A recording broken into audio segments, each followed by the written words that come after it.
The Virathi had ruled the stars for 12,000 years, and in all that time, they had never known defeat. Their empire stretched across 300 worlds, each one conquered through blood and fire, and the absolute certainty that they were the greatest predators the universe had ever created, standing 7 feet tall, with scales like black armor and claws that dripped with venom. The Virathi were everything a perfect killer should be. They could see heat signatures in complete darkness. They could smell fear from 100 meters away. They could move faster than any prey could run, and they had never, not once in their long and bloody history, encountered a species that did not either bow before them or die. Screaming high predator Calix Vorn sat upon his throne of bones aboard the flagship Eternal Hunger, watching the blue and green world spin slowly on the view screen before him. His advisors had brought him reports about this planet and its strange inhabitants, and he had found the information almost amusing. The creatures called themselves humans. They were soft and hairless, with no claws and no fangs, and no natural armor of any kind. Their eyes could not see in darkness. Their bodies could not regulate temperature properly. They were slow and weak and fragile. And yet, somehow, they had built cities and machines and even primitive spacecraft. Curious little things, Calix said to his war council, his voice rumbling like distant thunder. They have accomplished much for a prey species. His second-in-command, a scarred female named Thyra, pulled up more data on the holographic display. They call their world Earth, my lord, and they number in the billions. But our initial scans show no natural defenses worth noting. Their weapons use simple chemical propulsion, and their armor is laughably thin. What is their threat classification? Calix asked, though he already suspected the answer. Tier 7. My lord, prey species with anomalous tool use. The War Council laughed at this, their hissing chuckles filling the dark chamber like the sound of steam escaping from cracks in the earth. Tier 7 was barely above animals. It meant the humans were clever enough to be useful as slaves, but far too weak to ever pose. Athreed Calix allowed himself a smile, his fangs gleaming in the low light. Send a delegation, he ordered. We will give them the honor of choosing their fate. They may submit and serve the Dominion, or they may resist and be erased from existence. The Virathi delegation arrived above the human city of Geneva 3 days later. Their shuttle descended through clouds and rain, and when the massive craft landed in front of the building where human leaders had gathered, the ground shook from its weight. Calix himself led the delegation because he wanted to see these strange creatures with his own eyes. He wanted to smell their fear and watch them tremble before his magnificence. What he found instead confused him greatly. The human leaders did not run. They did not scream or cry or fall to their knees. They simply stood there in their strange cloth coverings, watching the Virathi emerge from the shuttle with expressions that Calix could not read. One human stepped forward, a female with dark hair and dark eyes, and a posture that suggested she was not afraid at all. I am Ambassador Elena Vasquez, she said through the translation device, and I speak for the United Earth Coalition. Welcome to our world. Calix towered over her by more than 2 feet, and yet she did not step back or look away. This irritated him in ways he could not explain. I am High Predator Calix Vorn, he announced, Supreme Commander of the Virathi Dominion and Conqueror of 300 worlds. I have not come to exchange pleasantries, little creature. I have come to deliver your fate. He waited for the fear to appear in her eyes. It did not come. The Dominion claims this region of space. Calix continued. Your world and all its resources now belong to us. You have 30 rotations to prepare your people for submission. You will provide workers for our mines, soldiers for our armies, and tribute for our glory. This is not a negotiation. This is your only path to survival. The other human leaders murmured among themselves. and Calyx could smell something in the air. But it was not the sweet scent of fear that he had expected. It was something sharper and hotter, something that made his scales prickle with unease. Ambassador Vasquez tilted her head slightly, studying him the way a scientist might study an interesting insect. And if we refuse? She asked. Calyx leaned down until his face was mere inches from hers, close enough that she could see every scale and every fang and smell the death on his breath. Then you will learn why we are Apex, he growled. We will burn your cities and enslave your children and feast upon your flesh. We will make your world a monument to your foolishness. We will— I understand, Elena interrupted. And the fact that she had interrupted him, a prey creature daring to cut off the words of a high predator, shocked Calyx into silence. She looked up at him with those strange dark eyes, and for just a moment, he saw something in them that he had never seen in prey before. It looked almost like anticipation.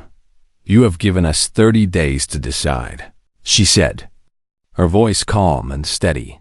But I can give you our answer right now. The people of Earth do not kneel. We do not bow. We do not submit.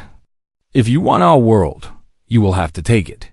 Calyx stared at her, uncertain whether to be amused or offended by this display of foolishness. You cannot win, he said. You are prey.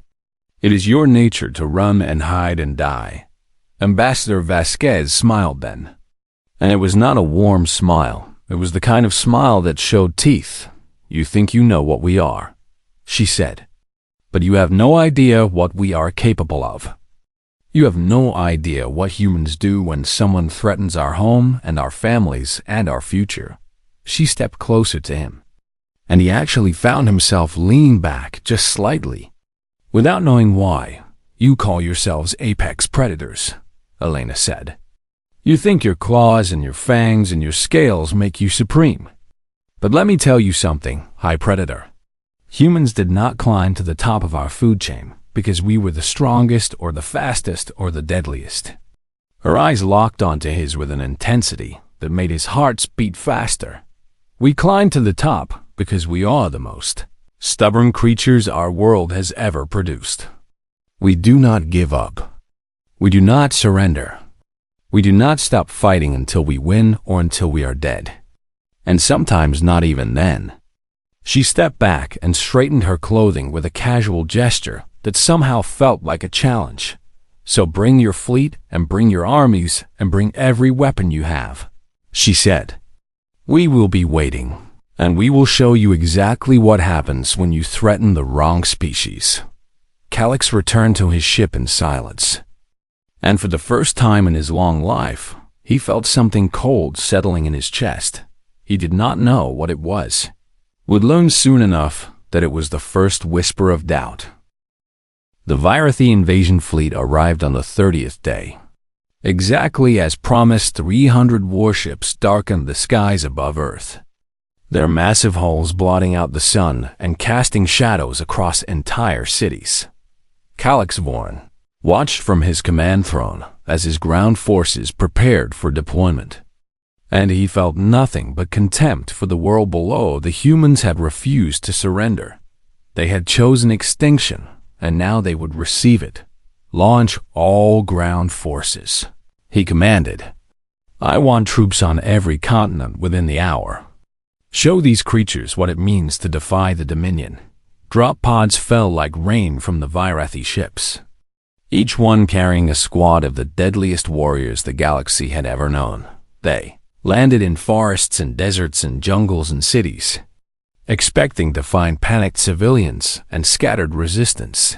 They found something else entirely in the frozen forests of Finland. A Virathi strike team moved through the snow with confidence.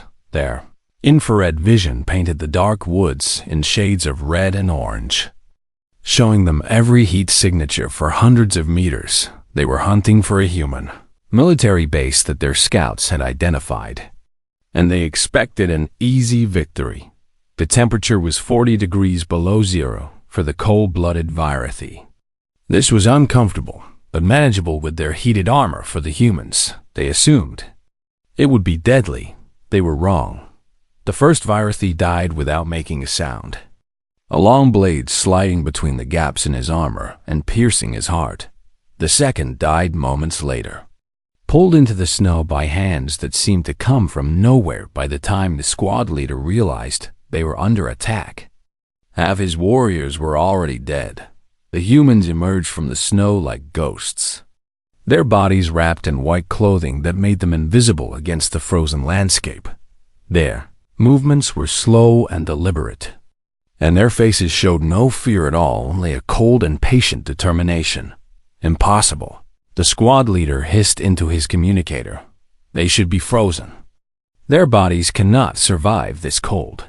His last words were cut short by a bullet that found the weak point in his helmet in the Sahara Desert. Another Varethi force learned a different lesson.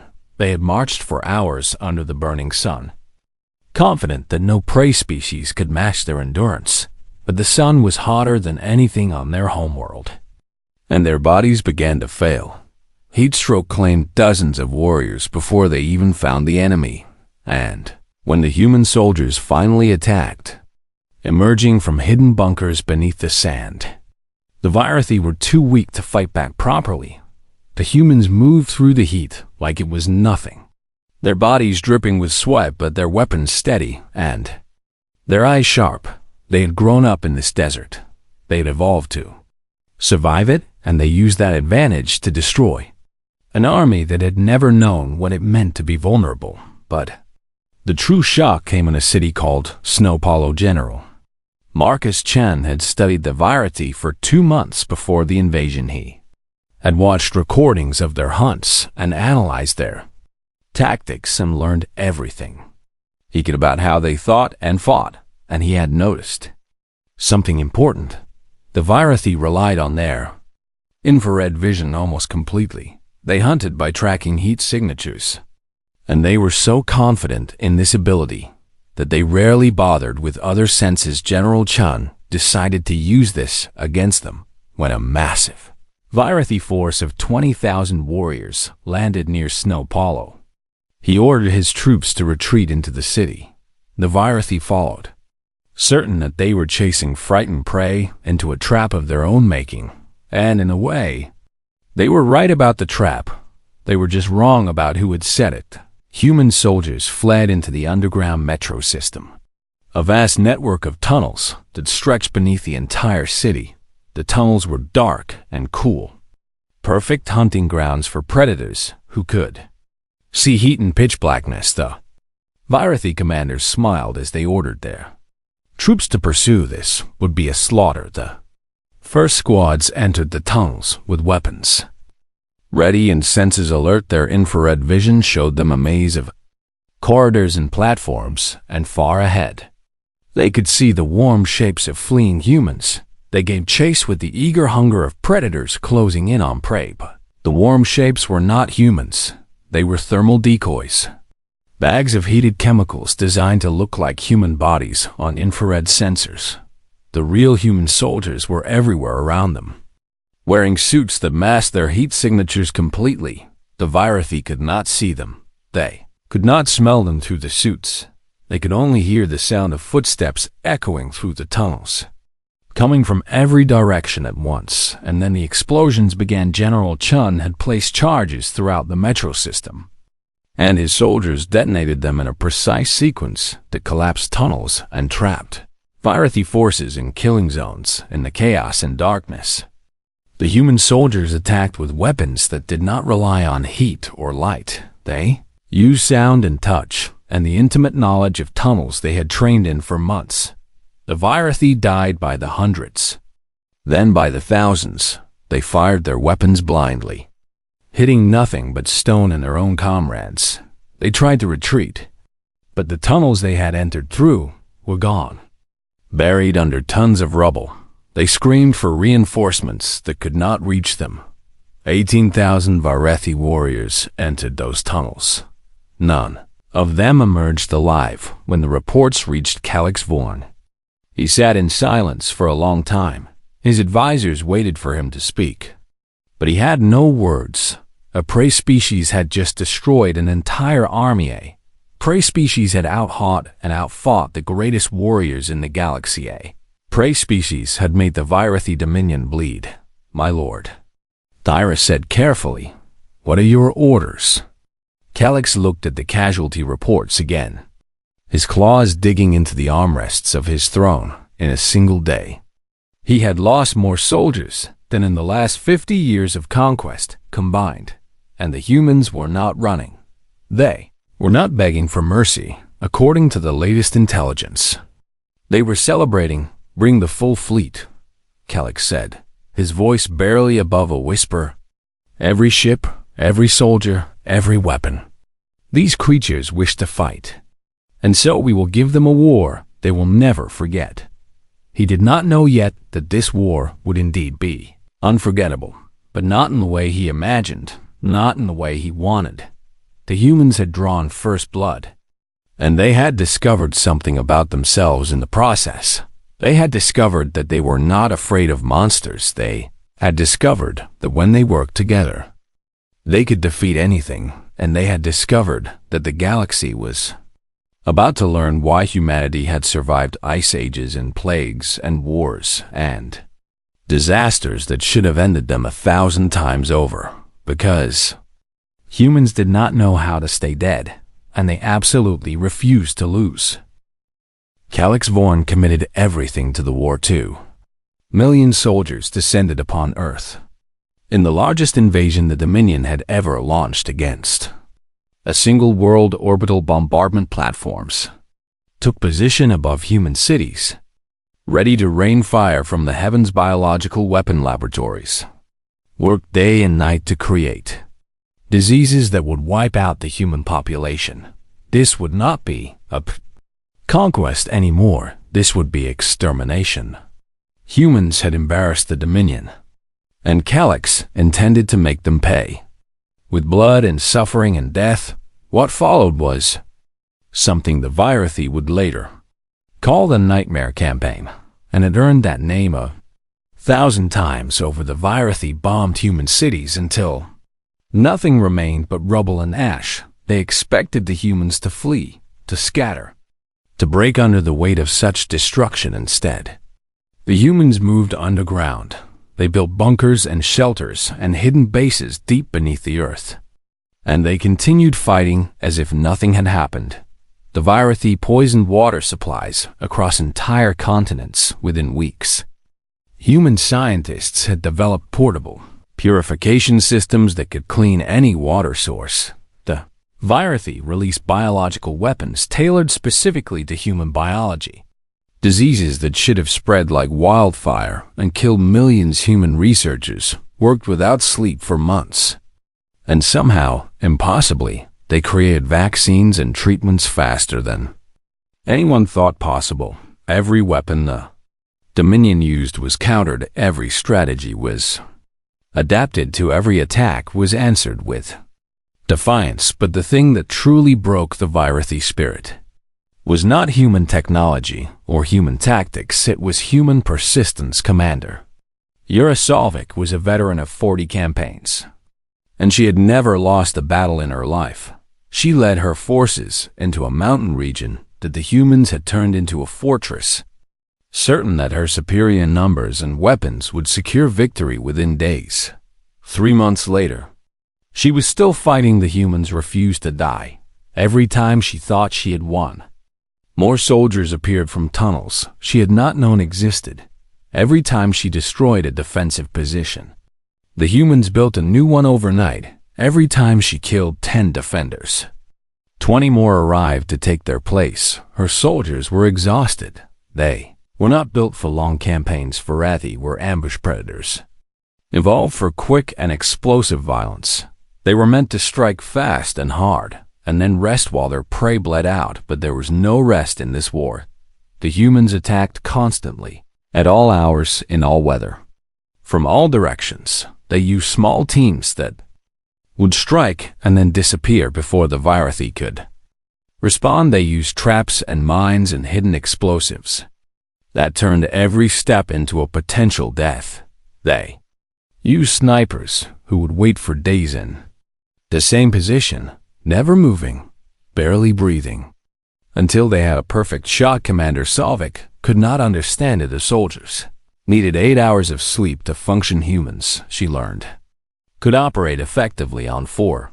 Her soldiers needed specific temperatures and humidity to remain combat-ready. Humans could fight in any environment, adjusting their clothing and behavior to survive conditions that would kill any Viridahir. Soldiers would retreat when wounded, seeking medical attention before returning to battle. Human soldiers would bind their wounds with strips of cloth and keep fighting, sometimes for days, with injuries that should have left them screaming in agony. She captured a human soldier once, a young male with 3 bullet wounds and a broken arm, and she demanded to know how he was still conscious. He looked at her with hatred in his eyes and spat blood on her boots.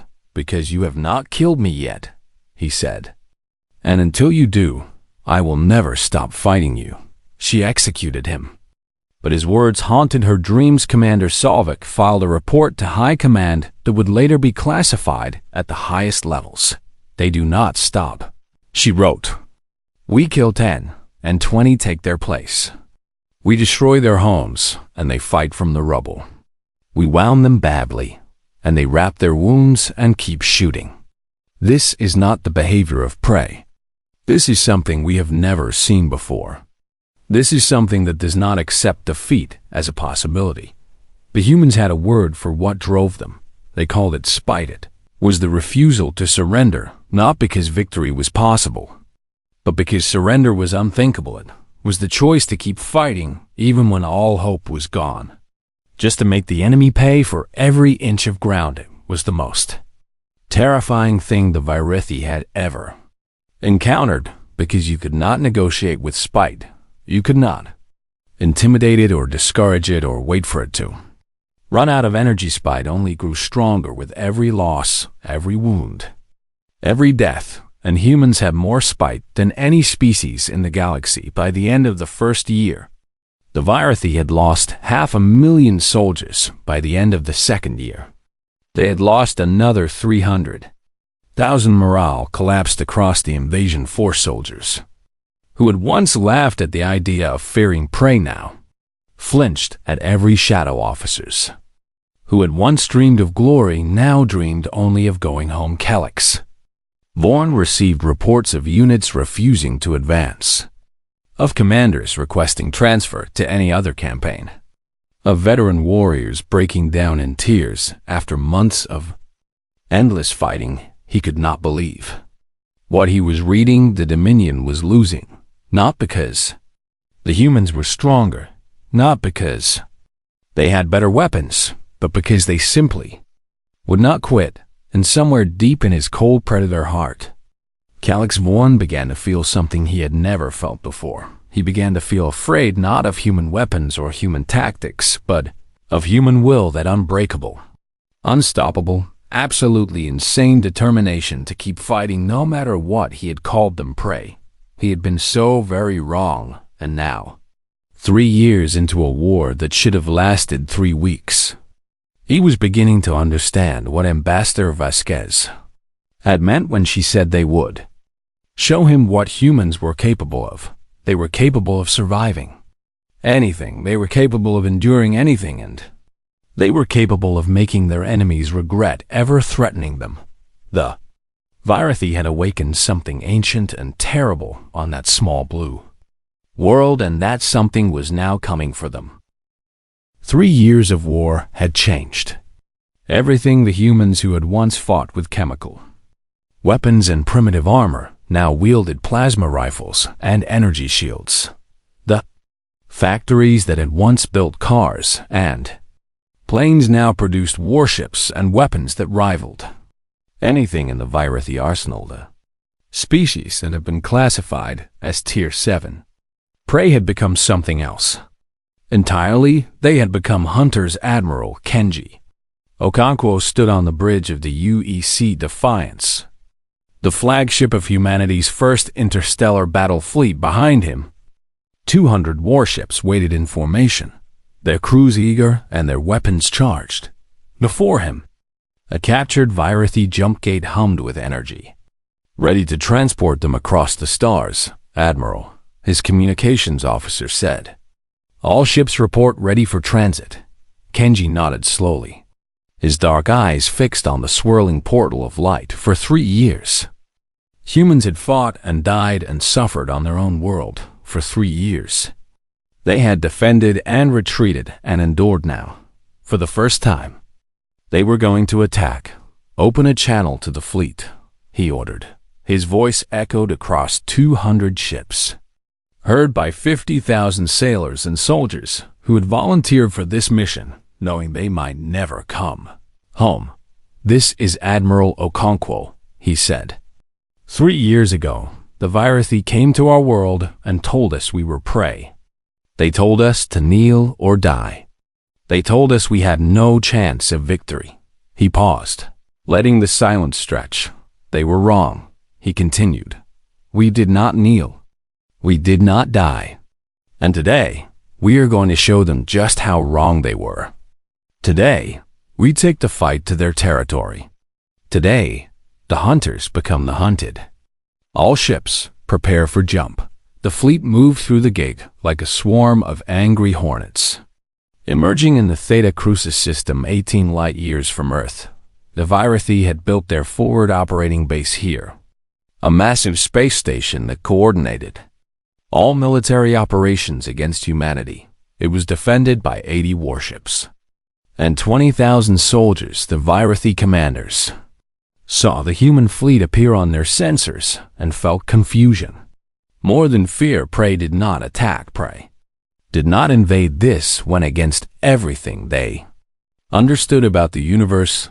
They hesitated for crucial minutes, trying to understand what was happening, and in those minutes, the human fleet struck. Admiral Okonkwo had studied Virathi tactics for years, and he knew exactly how they would respond to an attack. They would form a defensive perimeter and wait for the enemy to close. They would use their superior firepower to destroy attackers at range they would not expect. Fast, aggressive, close-quarters combat. So that was exactly what he gave them. Human ships surged forward at maximum acceleration, closing the distance before the Virathi could bring their heavy weapons to bear. They dove into the enemy formation like wolves among sheep, firing at point-blank range where Virathi shields were weakest. Battle became chaos. Virathi commanders screamed orders that their captains could not follow. Ships collided and exploded as formations broke apart. The disciplined tactics that had conquered 300 worlds fell apart in the face of human aggression. And then the boarding parties launched. Human Marines in powered armor crossed the void between ships, their assault shuttles dodging fire and crashing through enemy hulls. They fought through corridors slick with blood, claw against blade, fang against bayonet. The Virathi were larger and stronger, but the humans were faster and more adaptable, and the humans were angry. 3 years of anger. 3 years of grief for lost homes and lost families. 3 years of hatred for invaders who had called them nothing but prey. All of it came out in the brutal close quarters fighting aboard those Virathi ships. Sergeant Maria Santos led her squad through the engineering section of a Virathi cruiser, her rifle barking death with every pull of the trigger. A massive Virathi warrior charged at her from the darkness, his claws gleaming with venom. She sidestepped his attack, shoved her combat knife into the gap beneath his arm, and twisted. He fell, screaming in a language she did not understand. "Keep moving," she shouted to her squad. "We stop when they are all dead." Ship after ship fell to human boarding parties. The Virathi had never trained for this kind of fighting. They had never needed Tono. Prey species had ever been crazy enough to board a Virathi warship, but humans were exactly that crazy. The Battle of Theta Crucis lasted 11 days. 11 days of constant fighting, of ships burning in the void, of soldiers dying in the darkness between stars. When it was over, the Virathi station was a shattered ruin. 60 of their 80 defending ships were destroyed. 15,000 of their soldiers were dead. The humans had lost 40 ships and 8,000 souls. It was a price they were willing to pay. Admiral Okonkwo stood before the communications array on his battered flagship, knowing that every Virathi receiver in the sector would hear his words. This message is for High Predator Calix Vorn and the entire Virathi Dominion, he said, his voice calm and cold.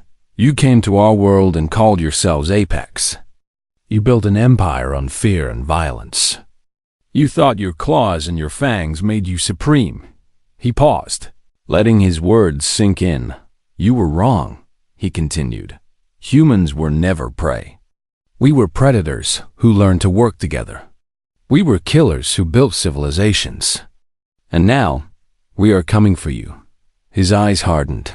Every world you hold, we will take, he promised. Every fleet you send, we will destroy. Every soldier you deploy, we will bury. You started this war, but we will finish it. And when we are done, the galaxy will know that humanity bows to no one. He cut the transmission and turned to his officers. Set course for the next system, he ordered. The war is not over yet across Virathi space. Panic spread like wildfire. The prey was hunting them now. The prey was winning and deep in his fortress on the Dominion homeworld. Calix Vorn watched the reports come in with cold horror in his heart. He had unleashed something terrible upon his people, and he had no idea how to stop it. The war ended not with a final battle, but with a simple truth that could no longer be denied. The Virathi Dominion was losing in 4 years of fighting. They had lost over 60 million soldiers, 200 worlds, and something far more precious than territory or troops. They had lost their identity. For 12,000 years, they had believed themselves to be the ultimate predators, the supreme rulers of the stars, the species that all others must furno. They were running from creatures they had once called prey. High Predator Calix Vorn stood before the Dominion Council in the great hall of their homeworld, his scales dull with age and exhaustion. The council members watched him in silence, waiting for answers he did not have. We cannot win, he said, and the words tasted like poison in his mouth. The council erupted in angry shouts and demands. How could the Dominion lose to prey? How could the mightiest empire in the galaxy fall to soft little creatures with no claws? Calix raised his hand for silence, and slowly, reluctantly, the council obeyed. I have asked myself these questions every day for 4 years, he said. I have studied their tactics and analyzed their weapons and tried to understand how this happened. He looked at the faces around him, seeing the same confusion and fear that had haunted him since the tunnels of Snow Paulo. We were wrong, he admitted, not about their bodies. They are soft and fragile and short-lived, just as we observed. We were wrong about what makes a species apex. He activated a holographic display showing images of human soldiers, scientists, builders, and leaders. We evolved to dominate through physical power, he explained. Our claws and fangs and armor made us supreme on our world, and we assumed that would make us supreme everywhere. He pointed to a human in the display, a small female scientist working in a laboratory. They evolved differently. Their bodies are weak, so they built tools. Their claws are absent, so they forged weapons. Their individual lifespan is short, so they pass knowledge across generations with absolute devotion. His voice dropped to barely above a whisper, and when pushed to the edge of extinction, they do not flee or surrender. They become something terrifying. They become angry. He deactivated the display and faced the council directly. We cannot defeat anger like that, he said. We cannot outlast persistence like that. We can only acknowledge the truth. We are no longer Apex. And we must sue for peace before we lose everything. The Treaty of Geneva was signed 6 months later, on the same ground where first contact had occurred 4 years. Before the Virathi delegation approached, the human building with none of the arrogance, They had shown on their first visit this time. They came as defeated enemies seeking mercy. Elena Vasquez was there to meet them, though she was Secretary General of the United Earth Coalition now. Her hair touched with gray, and her eyes carrying the weight of 4 years of war. She watched Calix Vorn approach. And she did not smile. "High Predator," she said. "We meet again." Calix lowered his massive head in a gesture of respect he had never shown to any species before. "Secretary General," he replied, "I come to seek peace between our peoples." The negotiations lasted 3 days. The Vistage Virathi ceded 12 star systems to human control. They paid reparations in resources and technology. They recognized humanity as a sovereign power with full rights in galactic affairs, and they formally retracted their classification of humans as a prey species. When the final documents were signed, Calix Vorn asked to speak with Elena Vasquez privately. They walked together through the gardens outside the conference building. Two old enemies who had come to understand each other through years of blood and fire. "I owe you an apology," Calix said. "When we first met, I called your people prey.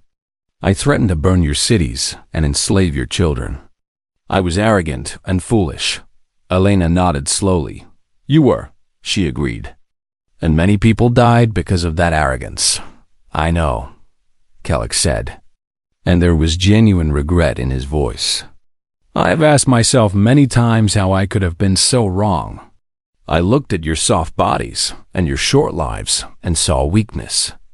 I did not see what those things truly meant. And what do you see now?" Elena asked. Calix was silent for a long moment. "I see survivors," he finally said. "Your bodies are soft because you do not need armor. You build it instead. Your lives are short because you do not need centuries. You accomplish in decades what other species take millennia to achieve. You are not weak at all. You are merely efficient." He stopped walking and turned to face her directly. "My people have been predators for millions of years," he said. "We understood hunting and killing and dominance. But we did not understand survival. We did not understand what it means to be a species that refuses to die." His ancient eyes met hers. "You are survivors," he repeated, "and survivors never stop fighting. That is what makes you truly dangerous. Not your weapons or your technology, but your absolute refusal to accept defeat." Elena studied him for a long moment, then slowly extended her hand. Calix looked at it in confusion. "It is a human gesture of peace and respect," she explained.